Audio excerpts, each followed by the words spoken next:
ನಮಸ್ಕಾರ ವೀಕ್ಷಕರೇ, speed news Kannada Ramanavami ವಿಶೇಷ ಕಾರ್ಯಕ್ರಮಕ್ಕೆ ಸ್ವಾಗತ. ನಾನು ಶಕುಂತಲಾ. ನಾಡಿನ ಸಮಸ್ತ ಜನತೆಗೆ ರಾಮನವಮಿಯ ಶುಭಾಶಯಗಳು.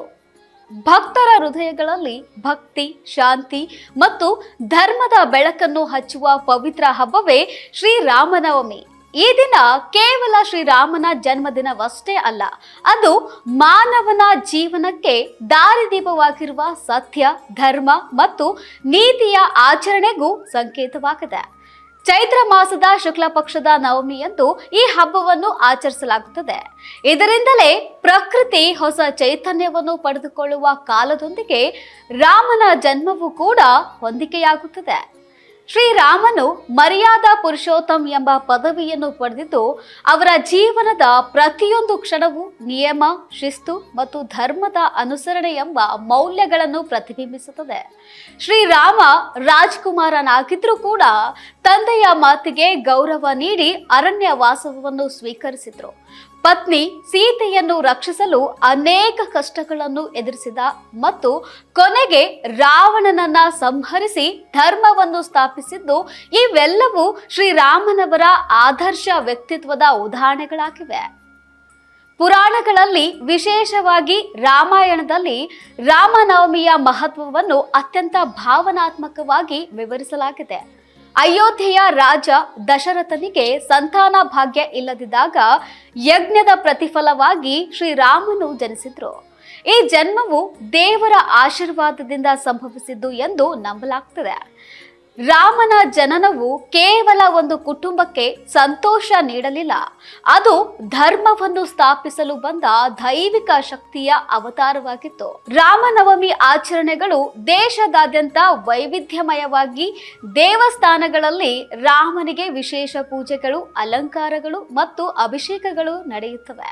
ಭಕ್ತರು ರಾಮನಾಮವನ್ನು ಜಪಿಸಿ ಉಪವಾಸ ವ್ರತವನ್ನು ಆಚರಿಸುತ್ತಾರೆ. ರಾಮಾಯಣ ಪಾರಾಯಣ, ಭಜನೆಗಳು ಮತ್ತು ಕೀರ್ತನೆಗಳು ದಿನ ಪೂರ್ತಿ ನಡೆಯುತ್ತವೆ. ಹಲವೆಡೆ ಸೀತಾರಾಮ ಕಲ್ಯಾಣೋತ್ಸವವು ಭಕ್ತರ ಮನಸ್ಸಿಗೆ ದೈವಿಕ ಆನಂದವನ್ನು ನೀಡುತ್ತದೆ. ಕರ್ನಾಟಕದ ಸಾಂಸ್ಕೃತಿಕ ವಾತಾವರಣದಲ್ಲಿ ರಾಮನವಮಿಗೆ ವಿಶೇಷ ಸ್ಥಾನಮಾನವಿದೆ.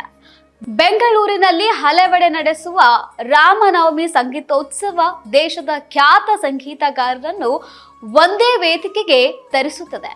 ಈ ಸಂದರ್ಭದಲ್ಲಿ ಭಕ್ತಿ ಗೀತೆಗಳು ಮತ್ತು ಶಾಸ್ತ್ರೀಯ ಸಂಗೀತವು ಭಕ್ತರ ಮನಸ್ಸನ್ನು ಮಧುರಗೊಳಿಸುತ್ತದೆ.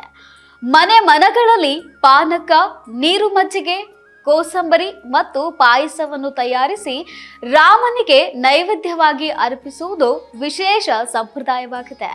ಈ ಹಬ್ಬದ ಆಳವಾದ ಅರ್ಥ ಧರ್ಮದ ಜಯದಲ್ಲಿ ಅಡಗಿದೆ. ರಾವಣನಂತಹ ಅಧರ್ಮದ ಪ್ರತೀಕವನ್ನು ರಾಮನು ಸಂಹರಿಸುವುದು ಯಾವಾಗಲೂ ಸತ್ಯ ಮತ್ತು ನೀತಿ ಗೆಲ್ಲುತ್ತದೆ ಎಂಬ ಸಂದೇಶವನ್ನು ಸಾರುತ್ತದೆ.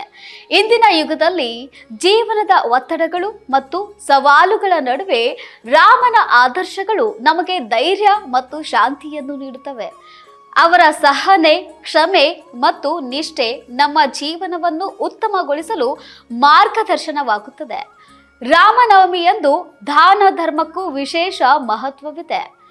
ಬಡವರಿಗೆ ಅನ್ನದಾನ, ನೀರಿನ ವಿತರಣೆ ಮತ್ತು ಸಹಾಯ ಮಾಡುವ ಮೂಲಕ ಸಮಾಜದಲ್ಲಿ ಸಹಾನುಭೂತಿ ಮತ್ತು ಮಾನವೀಯತೆ ಬೆಳೆಯುತ್ತದೆ. ಈ ದಿನದ ಉಪವಾಸವು ದೇಹಕ್ಕೆ ಶುದ್ಧಿ ನೀಡುವುದಷ್ಟೇ ಅಲ್ಲ, ಮನಸ್ಸಿಗೂ ಕೂಡ ಶಾಂತಿಯನ್ನು ನೀಡುತ್ತದೆ. ರಾಮನಾಮ ಜಪವು ಆತ್ಮಶಕ್ತಿ ಮತ್ತು ಧೈರ್ಯವನ್ನು ಹೆಚ್ಚಿಸುತ್ತದೆ ಎಂಬ ನಂಬಿಕೆ ಭಕ್ತರಲ್ಲಿದೆ. ಇಂದಿನ ಡಿಜಿಟಲ್ ಯುಗದಲ್ಲೂ ರಾಮನವಮಿ ತನ್ನ ಪ್ರಾವಿತ್ಯವನ್ನ ಕಾಪಾಡಿಕೊಂಡಿದೆ.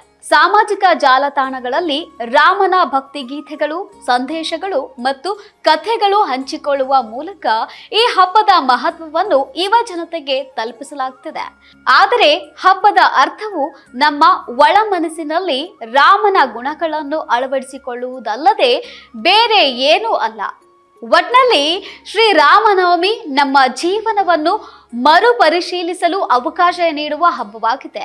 ಸತ್ಯ, ಧರ್ಮ ಮತ್ತು ಪ್ರೀತಿ ಎಂಬ ಮೌಲ್ಯಗಳನ್ನು ನಾವು ಅನುಸರಿಸಿದಾಗಲೇ ನಮ್ಮ ಜೀವನ ಸಾರ್ಥಕವಾಗುತ್ತದೆ.